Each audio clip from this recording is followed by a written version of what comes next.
আমাদের যে এক দফা দাবি ছিল জি সেটি ছিল এই স্বৈরাচারী শেখ হাসিনা সরকারের পতন এবং এই ফ্যাসিবাদী ব্যবস্থার বিলোপ।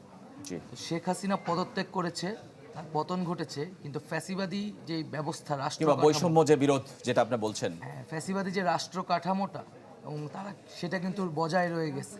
তো এই ফ্যাসিবাদী ব্যবস্থার বিলোপের মাধ্যমে আমাদের চূড়ান্ত বিজয় অর্জিত হবে।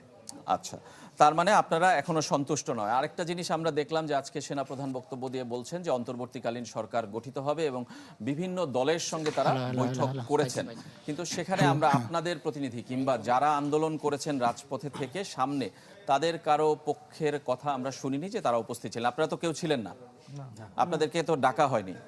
তার আপনারা কি চান যে এই অন্তর্বর্তীকালীন সরকারটাও কেমন হবে সেটা আপনারা বলবেন কিংবা তাদেরটাই মেনে নেবেন?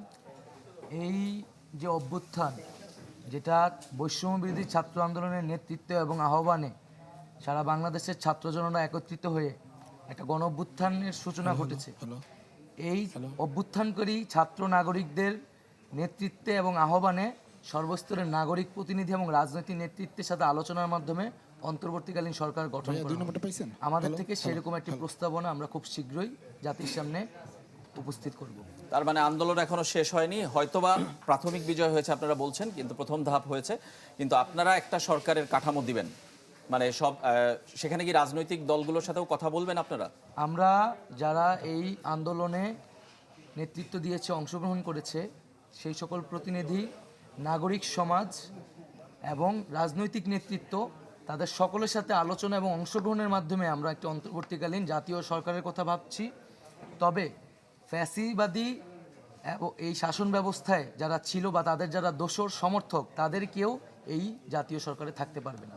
আচ্ছা, অন্য আরেকজন কেউ একটু বলবেন যে আজকে প্রথম কখন আপনারা বুঝতে পারলেন যে আসলে বিজয় সুনিশ্চিত, কিংবা প্রথম ধাপ যেটা আমরা বিজয়ের প্রথম ধাপ বলছেন আপনারা সেটা সুনিশ্চিত? আমরা যেদিন আমাদের এক দফার ঘোষণা দিয়েছিলাম সেদিন থেকেই আমরা সুনিশ্চিত ছিলাম যে বিজয় সুনিশ্চিত হবে, এবং আমাদের যে আংশিক বিজয় হয়েছে সেটিকে আমরা পূর্ণাঙ্গ বিজয় হিসেবে প্রতিষ্ঠিত করব, এ বিষয়ে আমরা এখনও নিশ্চিত আছি। এবং তার জন্য ছাত্র জনতা ঢাকায় থাকবে, রাজপথে থাকবে। যতদিন তারা তাদের অভিষ্ট লক্ষ্যে পৌঁছাতে না পারবে ততদিন পর্যন্ত এই আন্দোলনও চলমান থাকবে। নাহিদ ভাই যেমনটি বললেন, আমরা একটি রূপরেখা প্রণয়ন করব, তার ভিত্তিতেই সরকার প্রতিষ্ঠিত হবে। এটা কতক্ষণের মধ্যে কিংবা কত দিনের মধ্যে এই রূপরেখাটা আপনারা দিবেন?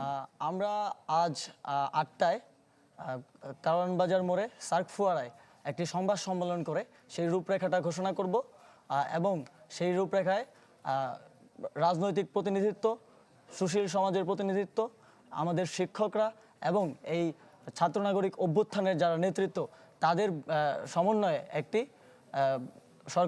সরকারের রূপরেখা আমরা দিব, এবং সেটিকেই বাস্তবায়ন করতে হবে।